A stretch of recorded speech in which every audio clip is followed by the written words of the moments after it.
तलवे में 6 कांटी, पाया गया उसको, फिल्ली में कांटी, जांघ में कांटी, इलेक्ट्रिक शॉर्ट उसके आंख में, उसके जबान में, उसके पैर में, उसके जो आपका पेशाब के रास्ते पर उर्ज मखसूस पे जो है ये लगाया गया है।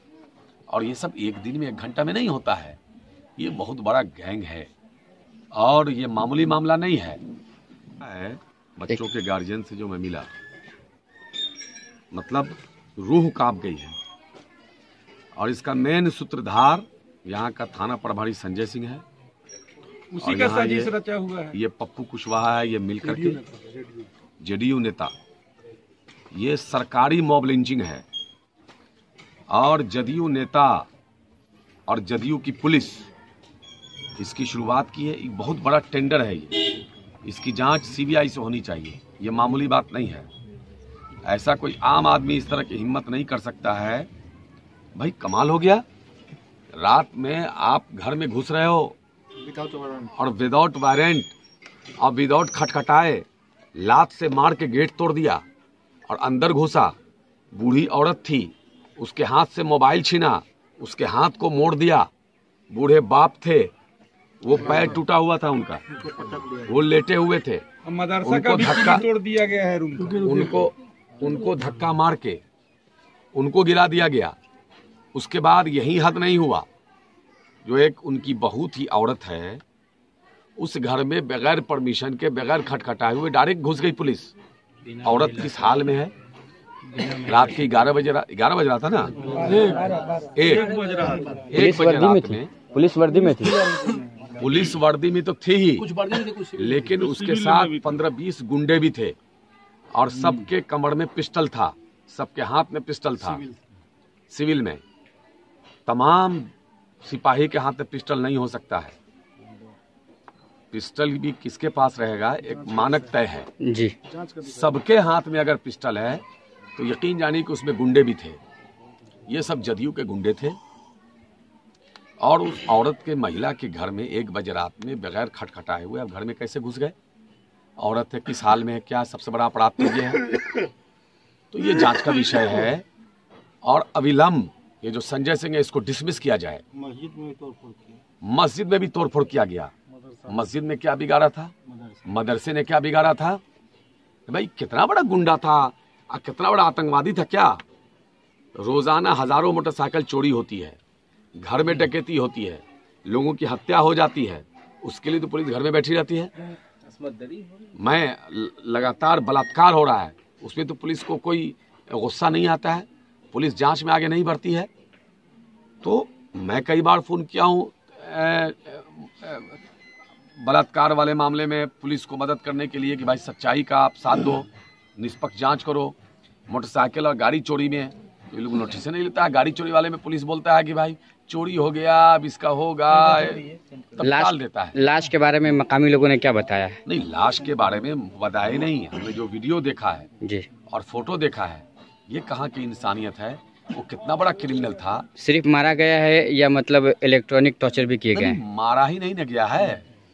अरे उसको गोली मार देता तो एक बात समझ में आती, उसको तो पूरा तलवे में 6 कांटी, पाया गया उसको, फिल्ली में कांटी, जांघ में कांटी, इलेक्ट्रिक शॉर्ट उसके आंख में, उसके जबान में, उसके पैर में, उसके जो आपका पेशाब के रास्ते पर उर्ज मखसूस पे जो है ये लगाया गया है।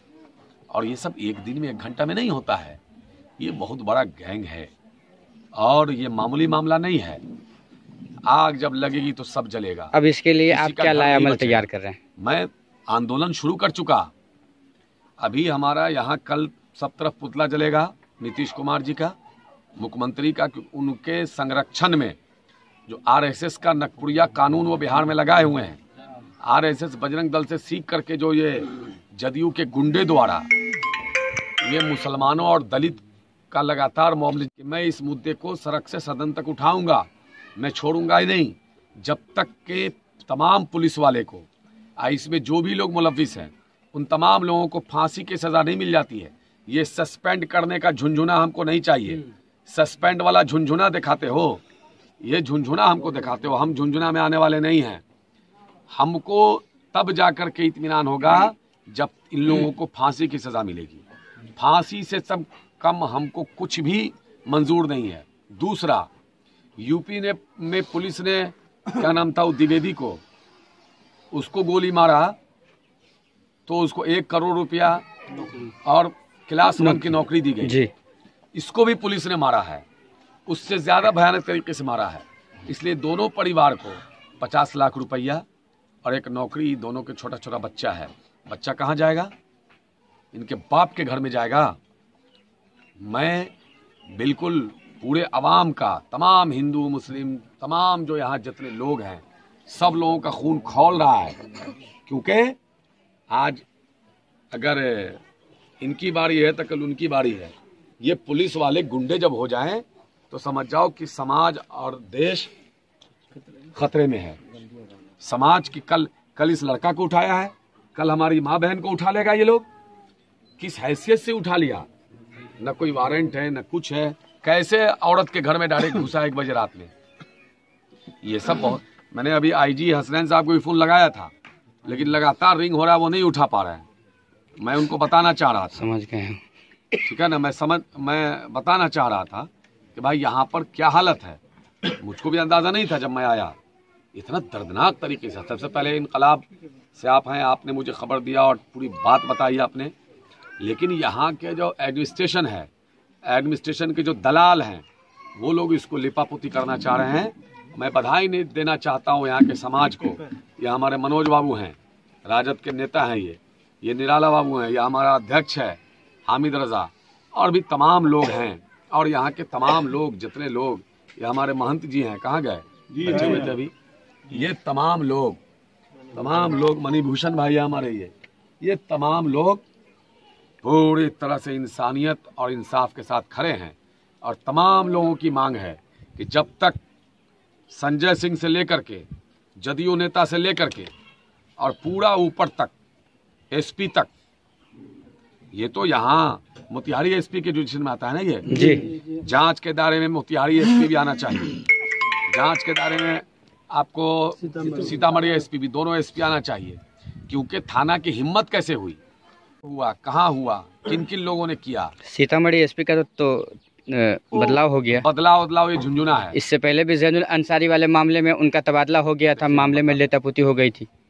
तबादले का मतलब ये है कि बचा लेना। जैसे कोई क्रिमिनल होता है, कोई गुंडा होता है या कोई बदमाश है, कहीं भीड़ में बचा है तो कोई आदमी उसको पकड़ के हटा लेते हैं, वहां से हट जाओ, ताकि वो लोगों के गुस्से का शिकार नहीं हो। तो सरकार ने, नीतीश कुमार ने अपने एसपी को बचाने के लिए उसका ट्रांसफर कर दिया। लेकिन हम उस ट्रांसफर पे मानने वाले नहीं हैं। ये मुद्दा मैं छोड़ने वाला नहीं हूँ। ये मुद्दा लगातार अनवरत जारी रहेगा। हम पटना में बुलाएंगे इन दोनों गार्जियन को, पटना में भी हम तेजस्वी जी से मिलवाएंगे इन लोगों को, और वहाँ हम सब करेंगे, छोड़ेंगे नहीं। कारी सुहैब छोड़ने वाला नहीं है। हम इंसाफ के साथ खड़े रहे हैं, चाहे कोई मुद्दा हो, किसी के साथ हो, इंसाफ के साथ हम खड़े रहे हैं। मेरी पार्टी, सबसे बढ़ के मैं जिस पार्टी से बिलोंग करता हूँ, हम इस पार्टी में क्यों हैं? क्योंकि मेरी पार्टी इंसाफ के साथ चलने वाली पार्टी है, सामाजिक न्याय की पार्टी है, अंतिम पायदान पर बैठे हुए व्यक्तियों की पार्टी है। लालू जी इसीलिए जाने जाते हैं कि अंतिम पायदान पर बैठे हुए व्यक्तियों के साथ अगर इंसाफ कोई कर सकता है तो लालू जी और राष्ट्रीय जनता दल कर सकता है, तेजस्वी यादव जी कर सकते हैं। इसलिए ये सारे मुद्दे को हम छोड़ने वाले नहीं हैं। शुक्रिया आपका बहुत बहुत। मिल्लत टाइम्स की मज़ीद वीडियोस देखने के लिए यहाँ क्लिक करके सब्सक्राइब करें और बेल आइकन को ज़रूर दबाएं ताकि आपको हमारी हर वीडियो का नोटिफिकेशन मिल सके।